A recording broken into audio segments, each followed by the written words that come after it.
Right now, major countries like the United States, Japan, China, Canada, and the UK are injecting massive amounts of money into their economies, really huge sums.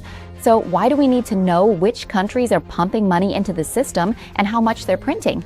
It's important because the more these big countries inject money into their economies, the more the value of their currency declines.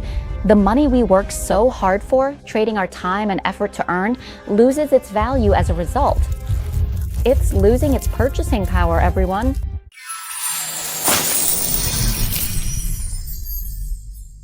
You can support information about the big country's money printing war at this QR code. Or you can easily support the Thai Money Monster channel. How? Just hit like, share, or leave a comment to chat with us. But what I'd really love is if you could subscribe, so when I upload the next video, we can meet again. Thank you. The money printing war right now is really intense. Global inflation is about 7% per year, which means the purchasing power, our spending power, is dropping by about 7% per year. I didn't just make up this number. It comes from the global broad money supply, which is the total amount of money in the entire world economy. Right now, it's at an all-time high, the highest in the history of planet Earth. Currently, the global broad money supply is at $142 trillion. And this isn't funny, like, wow, the world has so much money, the world must be super rich. It's the amount of money, the amount of cash in the world that keeps increasing. There's so much more of it now, but the value of assets stays the same. That means the purchasing power of the money we earn is actually going down. And that $142 trillion figure is scary because it's gone up from $26 trillion back in the year 2000. This tells us that the dollar is losing its value. Exactly. The US dollar is the world's reserve currency. If it loses value, other currencies lose value too. This year, the dollar index has already dropped 9.9%. Right now, everyone from investors to companies is waiting for the Fed to lower interest rates. But with how much money they keep printing, inflation is inevitable. So this directly affects the Fed's decision on whether to raise or lower interest rates. If they don't lower them, I can tell you right now, this will impact the prices of all assets, stocks, crypto, everything in our portfolios for sure. Now, there are reasons behind all this money printing. Why do these big countries feel the need to compete by printing more money? For example, take Japan. If they print this much money, or even more than this, it affects the currency's value and the credibility of the yen a lot. Even though people say, hey, most of Japan's debt is domestic, it's still at 230% of GDP. Can we really say with confidence that this is still stable? I wouldn't call this round of money printing anything but nerve-wracking. If they push forward, they might not make it. If they pull back, it's probably just a matter of time before they don't make it either. This is a massive money printing battle that the big countries are waging against each other right now. So what's it like? Well, here's how it goes. Let's start with the United States. Donald Trump is preparing to hand out $2,000 checks to everyone with an income under $100,000, and that's planned for 2026. Giving out $2,000 checks, which is about 66,000 baht in Thai currency, is no small amount. For this, they'll need a budget of around $600 billion. Donald Trump said that, oh, there's definitely enough budget for this because it's a dividend or profit sharing from the tariffs that Donald Trump has collected from countries around the world. He's planning to share those profits with the people. As for China, they're also injecting money into the system through quantitative easing. The government just approved about $1.4 trillion to be pumped into the system to stabilize and alleviate old debts because local governments, if you've been following the news, local governments in China have racked up quite a bit of debt. And when you build up debt, what comes next? Interest payments. Right now, the economy still isn't strong enough to generate enough money to cover those interest payments. The central government is probably worried about letting local governments default on their debts, so they're injecting money into the system first to help ease the burden of old debts so that it doesn't blow up. But not all of this money is being used to pay off debt. A significant portion, yes, but a lot of it is also being used to build and develop China's economic infrastructure to support the country's growing economy. On this point, I'd say they're doing pretty well. As for Japan, after talking about China, Japan's Minister of Finance has just approved the entire budget. 17 trillion yen, or about $110 billion, was injected straight into the system. Now, Japan's debt has increased to 230% of its GDP. As for Canada, that's another country that's also doing quantitative easing. I'm not sure exactly how much, I couldn't find the exact numbers, but I know it's a lot. And this is actually the first time Canada has done QE, or injected money into the system, after going through the COVID-19 situation. So out of these 34 countries, who should we take a closer look at first? Let's start with Japan, because Japan's decision to print a massive amount of money and inject it into the economy right now, honestly, it's the most exciting move among these 34 countries. First, there's Mr. Takaishi, the new Prime Minister of Japan, who took office at a time when Japan's economy was at its most fragile, and there have just been some issues. With China, right, where they crossed the line regarding Taiwan, which China considers its own, and China was extremely displeased. We'll talk a bit more about the impact of that in a moment. But the important thing to mention first is that Mr. Takaishi has chosen to steer Japan's economy toward inflation.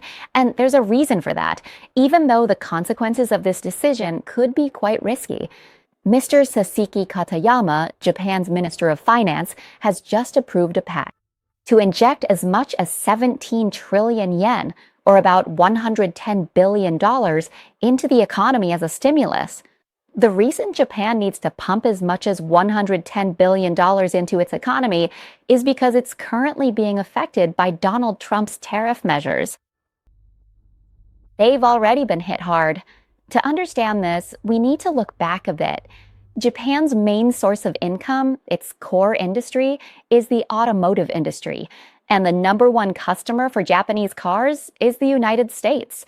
So when the US raises import tariffs on Japan, Japan ends up selling fewer cars to America. As a result, Japan's main revenue stream from its top customer has taken a huge hit, with a significant loss in income. We can clearly see this from Japan's GDP. Japan's GDP, or gross domestic product, dropped by 1.8% in the last quarter, which is the first decline in 6 quarters. This means that the impact of Donald Trump's tariff measures has already hit Japan, and it's hit hard. From here, if Japan's GDP falls again in the 4th quarter, it would mean that Japan is entering a recession. It's official now. As for the second reason why such a large amount of money needs to be injected into the system, it's because Japan has clashed with China multiple times. The latest news is that Prime Minister Takaichi crossed the line regarding Taiwan with China, and China is extremely angry about it. There have been several measures taken, but even before that, Japan had already lost a significant market share to China in trade competition, especially in the EV car sector. They were completely beaten, and later on, China even improved further. Or take electronics and other products. Japan used to dominate the market, but China has taken a lot of that market share. And then, with Japan crossing the line on the Taiwan issue with China, China is genuinely furious, to the point where China has implemented measures telling its own citizens not to travel to Japan. I already mentioned Japan's number one source of income, right? That's car exports, the top revenue earner for Japan. So what's Japan's second biggest source of income? Tourism. It actually makes up 7% of Japan's GDP. Now, let's look at this chart. You'll see that the country with the most tourists coming to Japan, shown in this circle, is China. About 7.5 million people from mainland China visit Japan. If you include Hong Kong, that number goes up to 9.5 million Chinese tourists per year. Right now, I have a team member in Japan, sent them to check things out firsthand. Well, actually, they were already flying there anyway. They called me back and told me that right now, most of the tourists in Japan are mainly Thai and Indian. There are hardly any Chinese tourists. So from now on, Japan might have to rely on tourists from other countries. But if you look at this chart, you'll see that even if you combine tourists from the United States and South Korea, their numbers still don't match the number of Chinese tourists coming to Japan. The next issue where China and Japan are going to clash is rare earths. As you might know, I've already made a video about rare earths, so go check that out to see how China controls 90% of the world's rare earth production. They mine 50% and produce 90%, giving them a monopoly. Japan focuses on tech manufacturing, so they need rare earths. And part of that 110 billion being pumped into the system will go toward the semiconductor sector. You can't make semiconductors without rare earths. And then there's EVs and other electronic products. Without rare earths, you just can't make them. So we'll have to wait and see whether the relationship between Japan and China improves and what Japan will do if they don't have access to rare earths. That's why Japan is facing a lot of challenges on multiple fronts, which is why they decided to inject as much as $110 billion into the system, right? The next point I need to talk about regarding this huge sum of money is the other side of the story. The fact that Japan is printing $100 billion. What kind of impact will that have on Japan's economy? History has shown time and again that printing massive amounts of money is basically the same as destroying your own currency. And the $110 billion that Japan has printed is a huge amount for the country. The immediate result is that it undermines investor confidence, especially for Japanese bonds. When you print money, it means the currency loses value. So printing money also ends up damaging the bond market. Right now, the yield on Japan's 20-year bonds has shot up to a record high, 2.75%. What does that mean? When bond yields go up like this, it basically means investor confidence in those bonds is dropping. In other words, investors might not believe that injecting that $110 billion into the system will actually work. And there's another important factor we can't forget: Japan's debt. Right now, it's up to 230% of GDP. Even though people say, well, it's domestic debt, so it's more stable, but at 230% of GDP, even if it's borrowed domestically, you can't really say with confidence that it's sustainable. Let's leave Japan there for now and look at the money injection happening in the United States, because recently Donald Trump said he's going to hand out $2,000 checks with a budget of up to $600 billion. This money comes from the dividends of Donald Trump's import tariff measures. Donald Trump even posted on social media that anyone who opposes the import tariff measures is stupid. America is already the richest, and he'll show it by handing out $2,000 checks. So if anyone says, well, this is just America collecting import tariffs. So yes, there really is more income. There really is more revenue. But don't forget that business income can be roughly divided into two types: quality income and non-quality income. Let's talk about quality income first. That's the income that comes from improving the quality of products and services, or from making the core business operations better. That's why the business can earn more money. With this method, the business will grow. Because when the core business operations improve, they generate sustainable income. But the second type of income is the kind that isn't really high quality. It's more like temporary income that only comes in once in a while, like selling off some land or something like that. It's what you'd call one-off income, not recurring. And there's also another type of income, which is income that actually ends up hurting your own business. For example, take the import tariffs imposed by Donald Trump. Sure, it brought in more revenue, but there were some businesses that really needed to import resources from other countries. Now, according to the principle, Donald Trump said that other countries would be the ones paying the tariffs. But what if those businesses don't have much bargaining power? Are you really sure that when they go to import goods, the supplier countries will just agree to pay the extra tariffs? So that Americans end up paying the same as before. Sometimes that's just not the case. Sometimes the tax burden has to be shared, or even falls entirely on Americans themselves. And what comes along with handing out money? This is standard economic theory. Every time money is given out, inflation follows. That's for sure. But whether it's short-term or long-term inflation, nobody can say for certain. But does it stimulate the economy? Absolutely it does. No need to worry about that, because when you hand out checks, $2,000. Just imagine yourself in that situation. Suppose one day, out of the blue, you find a $2,000 check sitting in your mailbox at home. That $2,000 is worth about 66,000 baht. What would you do with that check? You'd cash it right away, of course, turn it into cash. Once you have the money, ask yourself, what are you going to do with it? Go shopping, maybe? With over 60,000 baht, you definitely want to treat yourself. So as soon as we get the check, we go out and spend it. Most people would think that way, though of course, some people might not. This is just to discriminate a bit first. After we spend the money, go shopping, that $2,000 check passes through us and ends up with big businesses and major retailers. In other words, it goes from the public and ends up with the rich, just like always. But anyway, when we get that check, it means everyone suddenly has more money, right? But the amount of goods stays the same. So what happens? Prices might go up. And when prices go up, that's what we call inflation. Once inflation kicks in, the question is, after this round of handouts, when the handout period ends, will prices go back down? Most of the time they don't. Prices just stay inflated like that. Now, what does inflation affect? It impacts the Fed's decisions on whether to raise or lower interest rates. Right now, big businesses and major industries, especially those in AI and similar sectors, are really hoping the Fed will lower interest rates to help the economy and their industries survive. But the chance that the Fed won't cut interest rates has now shot up to 53%. The sectors currently propping up the U.S. economy are carrying a significant amount of debt. You can check this out in clip 5. 95% of AI investments aren't generating profits. What's going on? I'll put the link right here. AI is currently in a bubble. So if the Fed decides not to cut interest rates, that could be one of the triggers that bursts the AI bubble. And that's not even counting the fact that the U.S. is now issuing about $1.9 trillion in new debt every year.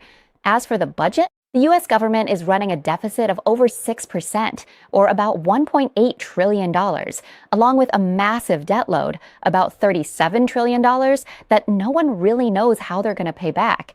Meanwhile, China is pumping more money into its economy than anyone else right now, injecting up to $1.4 trillion. Why are they doing this? First and foremost, it's to help ease China's debt problems a bit, because as I mentioned earlier, local governments in China have racked up a lot of debt. And all of this comes with interest. When it comes to China's economy, if you don't count the tech companies and such, it still hasn't been able to generate enough money or profits to cover the old interest payments. So the debt remains, but the government is printing new money to pay off the old debt for now. As for the rest, which is a significant portion, about $1.4 trillion, the Chinese government is using it to build infrastructure. But even this isn't necessarily a good thing, because China says that they believe that for it to be good, the infrastructure needs to be sufficient to support growth. So there's a possibility that this chunk of money could generate future profits to cover the new debt. But if you ask whether printing this much money will cause inflation, the answer is yes, it will. Whenever you print money, inflation follows. However, if the inflation is matched by the ability to generate profits and income, then it's not a problem. But if you cause inflation without being able to run businesses that generate enough profit and income to keep up with inflation, then that's a problem. That's what they call stagflation. To sum up, in our world, money inflates by about 7% per year, according to the numbers I found. From now and into the future, since the major countries are printing such massive amounts of money, the inflation rate is definitely going to rise, and it's likely to increase rapidly too. When inflation happens, it means that the cash we work so hard to earn, while the numbers in our account stay the same, the actual value doesn't decrease numerically. Its purchasing power will decrease. That means things will keep getting more expensive, and your money will buy you less and less over time. So knowing this information, what should we do? You might need to look for assets that are a store of value. Whatever you like, just save in that. A store of value is an asset that can preserve the value of your money as time goes by. Whatever you like, save in that. I'm not recommending any particular asset here. Just pick the one you love, the one you trust, the one you like, the one you... Thinking ahead is definitely a good start, but don't just sit around and wait for the money you worked so hard to earn to gradually lose its purchasing power over time because of this ongoing global money printing war.